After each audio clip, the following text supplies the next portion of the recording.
Magandang araw, mga kasari-sari. Kamusta na po kayo? Sana po ay nasa mabuti kayong kalagayan kahit na medyo hindi maganda ang ating panahon. Bukod pa doon, mahirap na talaga ang buhay natin ngayon na sana lahat tayong may mga negosyo maging maayos pa rin, mga kasari. Pero ngayon, malihis tayo ng konti. Pero syempre, ang topic na ito ay nangyayari sa katulad nating nasa masa. Bagamat sa mga mayayaman ay nangyayari rin ito, pero mas matindi ang impact kapag ang mga kagaya natin ang nakakaranas ng ganito. So ano ba yun? Paano ba natin palalakasin ang ating sarili kapag marami tayong problemang dumarating at yung tipong pati yung partner mo wala nang susuporta sa'yo. So ano ba yung tinutukoy ko? Ito ay para sa mga single parent na katulad ko. Sana makapagbigay ako ng inspirasyon sa inyo kung paano ko hinarap yung pagiging single parent ko. So, siguro, nasa 15 or 16 years na ako na single parent, mga kasari. Yung anak ko ay isa lang. Binuhay ko yung anak ko na walang tulong na nanggaling sa ama niya. Kahit singkong duling, hindi ako nahihiyang sabihin yon. At saka kahit na mapanood pa ito ng aking dating asawa, talaga namang alam niya sa sarili niya, ni singkong duling, wala siyang naitulong sa anak niya hanggang sa lumaki na lang. Ang totoo, mga kasari, nagpapasalamat ako kasi may mga magulang ako na very supportive. Sa mga single parent diyan na may mga magulang na kagaya ng sa akin, napakaswerte na. Kasi nung ako ay nahiwalay, sila ang number one na naging karamay ko sa aking kapighatian. Sa totoo lang ako, mga kasari, hindi ako yung tipong madramang tao. Yung mga nangyari na pagsubok sa buhay ko regarding sa aming mag-asawa nung naghiwalay kami, hindi ko yan masyadong naikwento sa mga magulang ko. Not until na umuwi na ako dito sa amin. Hindi kasi ako yung taong madaingin, hindi ako yung taong masyadong nagse-self-pity. Kasi nung time na maghiwalay kaming mag-asawa, syempre nagluksa din ako, di ba? Nagluksa. Syempre nasaktan din ako. Pero siguro yung pagdadalamhati ko mga isang buwan, pinakamatagal na yung isang buwan. Pagkatapos nung iyak-iyak ko na yan, syempre normal, mararamdaman ko yun kasi tao ako. Kumbaga, yung pinagsamahan ninyong mag-asawa, masakit yon kasi ang aking asawa ay sumakabilang bahay na. Ganon, o di ba? Usually, nangyayari talaga yan sa mga kagaya nating nasa baba. Sa mga mayayaman, kapag nangyayari yan, masakit din sa kanila, pero madali silang makabangon kasi nga hindi nila problema yung kanilang pinansyal. Pero pagka sa ating mahihirap nangyari yung paghihiwalay nating mag-asawa, napakabigat, lalo na kung maraming mga anak. Kasi syempre, hindi alam, lalo na kung yung mga anak inapunta lahat sa babae. 'Di ba? Tapos hindi nagsustento yung lalaki. Napakahirap sa babae kung paano niya bubuhayin yung kanyang mga anak. Kaya 'di ba yung ibang minsan mga nanay, hindi mo masisisi, nagkukumit ng suicide ng mga hindi maganda. Tapos yung mga anak napapariwara. Ako sa totoo lang, mga kasari, nung nag-asawa ako, hindi ko talaga hiniling na magkaroon ng maraming anak. Hanggang 2 or 3 lang ang pangarap ko noon. Pero nung nanganak ako ng isa, gusto ko magkaroon ng patlang, tsaka ayaw kong sundan kasi nasa isip ko na kaagad yung baka maghiwalay kami, bagamat hindi pa nangyayari nung time na yun kasi kami ay nagsama naman ng mahigit 4 na taon, siguro nasa kulang-kulang 5 taon din kami nagsama bago kami naghiwalay ng landas. Nung pinagbuntis ko yung anak ko, nasa isip mo na kaagad yan. Kapag naghiwalay kami, maganda yung isa lang kasi at least kayang-kaya ko yun. Nasa isip ko na kasi nakita ko sa mga kaibigan ko na, or 'di ba sa mga palabas, talamak ng palabas, paano pag naghiwalay yung mag-asawa. Nung mga panahon na yun, medyo mahilig ako manood ng mga ganun, ng mga drama. Paano kung maghiwalay ang mag-asawa, hindi sumusuporta yung lalaki? So, kawawa yung babae, hindi niya kayang buhayin yung mga anak niya. O kaya, kahit kaya niyang buhayin, mahihirapan siya. So, nalagay sa isip ko yun. Kaya nung ako ay nagbuntis, ayaw kong masundan kaagad. At nangyari na nga ang ayaw kong mangyari. Kahit sino, di ba, yung matinong babae, sino ba ang gusto na masira ang pamilya niya? Na lumaki ang anak niya na iisang magulang lang ang kinikilala. O di ba, mga kasari? Kasi nung naghiwalay kami, ang anak ko magli 5 taon pa lang. So, ganun po. Mahirap, mga kasari. Sa totoo lang, napakahirap pagka single parent ka, katulad sa akin. Hindi naman totally na financially hirap na hirap ako. Kasi nung naghiwalay kami, umuwi na ako dito sa Palawan. Ang nagbantay ng anak ko ay mother ko. Kasi kaming kapatid ay dalawa lang din. So si mother ko yung parang naging nanay-nanay ng anak ko. Medyo bata pa rin siya nung time na yun. So hindi ako nahirapan. Pero sa totoo lang, mahirap po sa isang anak na lumaki na iisa lang ang magulang. Bagamat, oo, lumaki yung anak ko na maayos naman. Pero hindi ko siya nagabayan. Yung gabay ng isang magulang ay hindi ko nagawa. Inaamin ko talaga kasi yung focus ko noon mabigyan sana siya ng magandang kinabukasan. Mapag-aral ko siya. Nung mga panahon na yan, sa totoo lang, kahit walang sustento yung asawa ko, sa, ang sustento niya una't huling sustento niya ay 2,000 lang. Nung maghiwalay kami, ang anak ko ay maglilimang taon na. Maglilimang taon pa lang ngayon, ang anak ko ay 22 years old na, nasa akin pa rin. So, ganun mga kasari. Pero, inaya ko siya nang walang sustento na galing sa ama niya. At hindi rin ako nanghingi. Kasi nga, sa sobrang sama ng loob ko sa kanya. So, yung nanay ko yung naghahatid sundo, tsaka yung tatay ko. Tapos ako ay, nung mga panahon na yun, medyo mapira-pira pa yung nanay ko dahil malakas pa yung sideline niya. Marami kasing mga negosyo-negosyo yung nanay ko na pinasok noon, tsaka medyo okay pa talaga yung buhay namin. Kaya financially, hindi ako ganun kahirap. Kaya may katuwang ako sa pagpapalaki sa anak ko. Tapos sa private nag-aral. Kaya wala rin akong naipon talaga nung time na yun. Nag-aaral pa siya kasi sa private ko siya pinag-aral. So, kung kayo katulad sa akin na may mga magulang na handang sumusuporta, mabuti po. Pero syempre, sa mga solo flight na tinatawag nila na wala talagang malalapitan at mag-isa nilang palalaki ng anak, walang karamay, napakahirap po. Pero sa mga may ganyang kalagayan ngayon, ilaban nyo lang po. Sa totoo lang, darating din yung panahon na makakaluwag din kayo at kapag dumating yung time na yun, babalikan ninyo yung mga nangyari sa inyo, tatawanan nyo na lang. Parang katulad sa akin, nung naghiwalay kami, talaga namang napakabigat sa dibdib, napakahirap.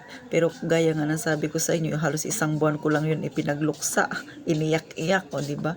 Kasi ayoko na masyadong maging drama yung aking buhay. Tsaka iniisip ko may anak ako, hindi ako pwede na mawalan ng pag-asa na mapanghinaan ng loob kasi may anak akong umaasa sa akin. Yun lagi ang inilalagay ko sa isip ko. Hindi uso sa akin yung mag-self-pity. Pagamat magkakaiba tayo ng kalakasan at saka syempre ng pag-iisip, saka kung paano natin harapin ang problema. Pero ito sa akin ay binibigay ko lang yun, ang aking ginawa. Ipinapakita ko lang sa inyo para maging inspirasyon din dyan ng iba na ngayon ay pinagdaraanan yan. Huwag kayong mawala ng pag-asa. Lakasan nyo pa ang loob ninyo kung kayo yung mga anak. Syempre, alang-alang sa mga anak para sa kanila yung pagiging malakas ninyo. Sa totoo lang, walang problema na ganyang klase ang madali harapin. Oo, aminin ko talaga na napakahirap, pero syempre, alang-alang sa anak mo, kailangan mong magpakatatag. Hindi pwede yung magdadrama-drama ka. Pero ito ay sinishare ko, personal kong experience, ito yung aking ginagawa. Pero syempre, magkaiba tayo ng kalakasan, nasa sa inyo pa rin yan. Pero kung anak ang pag-uusapan, iisa lang ang masasabi ng isang tunay na magulang, para sa anak kaya niyang tiisin, kaya niyang isakripisyo mga kasari. Sa mga may ganitong pinagdadaanan, hindi ko naman sinabi na gayahin ninyo ako. Syempre, may kanya-kanya tayo na kung paano natin style sa pagdadala ng buhay.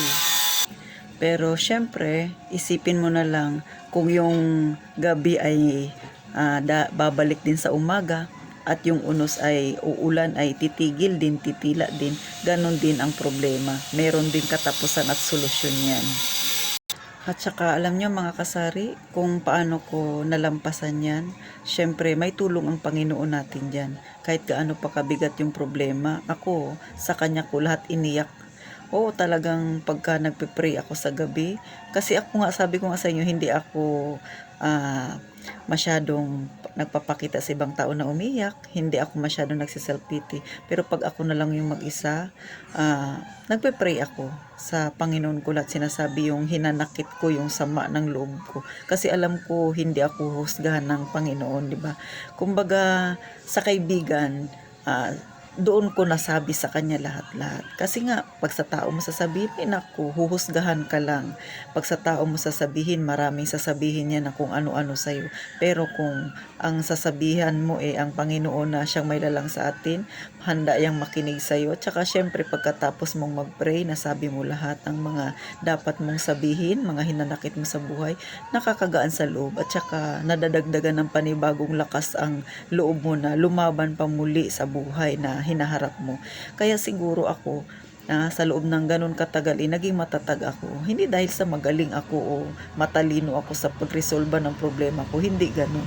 Pero alam ko dahil may gabay ang Panginoon sa akin, kaya nalampasan ko ang lahat ng problema. Kaya lahat ng yun ay pinagpapasalamat ko. At saka, sa totoo lang, nung nagka-problema ako sa asawa ko, hindi ako dumaan sa yung iba kasi 'di ba umiinom, naglalasing, tapos nilulunod yung sarili sa ganun, tapos bumabarkada. Ako hindi. Nung nangyari sa akin 'yan, ah mas pinili kong magtrabaho ng magtrabaho. Naging workaholic talaga ako. Doon ko lahat binuhos para mawala yung isip ko sa mga problemang nakakabigat sa dibdib. Siyempre, pag dumarating na ikaw na lang mag-isa at nakikita mo yung anak mo na mag-isa mong binubuhay, wala kang katuwang, nandoon yung sakit at pait.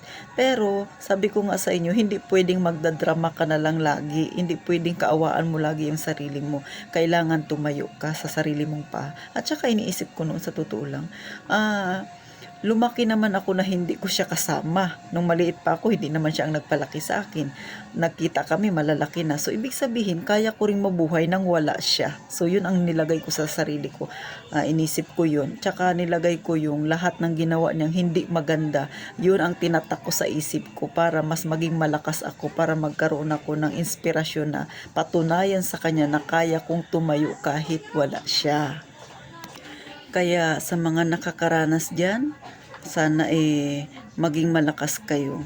Hindi ko naman sinasabi na magka-problema ka, parang wala lang. Siyempre, nandoon pa rin yung isipin. Pero, ang number one na nagpalakas ng loob ko ay yung anak ko. At saka, siyempre, yung kagustuhan kong mabago ang buhay ko.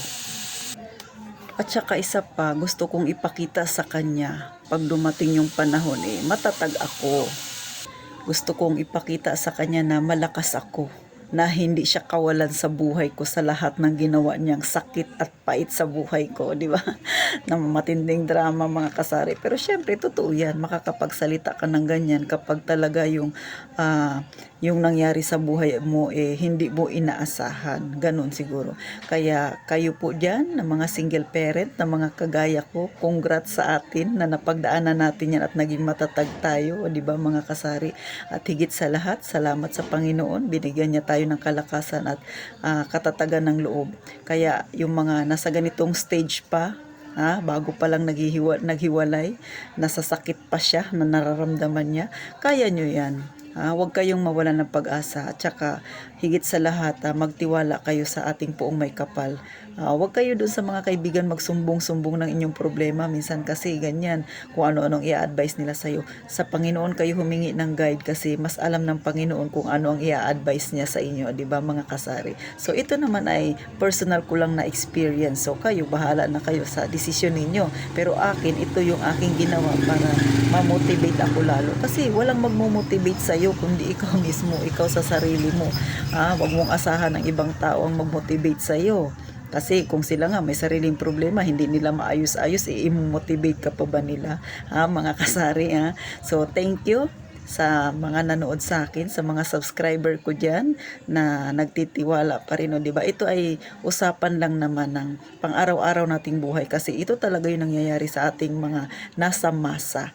So, salamat po. Sana sa mga hindi pa nakasubscribe, pa-like and subscribe na lang mga kasari, at sa mga subscriber ko na dyan na nakapagdulot ako ng inspirasyon sa kanila, o di ba, at sa mga hindi pa nakasubscribe pero may mga ganitong problema, sana malinawan kayo, hindi pa huli ang lahat, at saka hayaan nyo siya kung nagkasala siya sa inyo. Ang mahalaga mas maging matatag kayo, ipakita nyo sa kanya na hindi talaga siya kawalan sa buhay ninyo. So thank you. At sana ilagi kayong sumuporta sa akin, ang inyong pambansang tindera, ang Ate Tintin. Mag-iingat po tayong lagi mga kasari.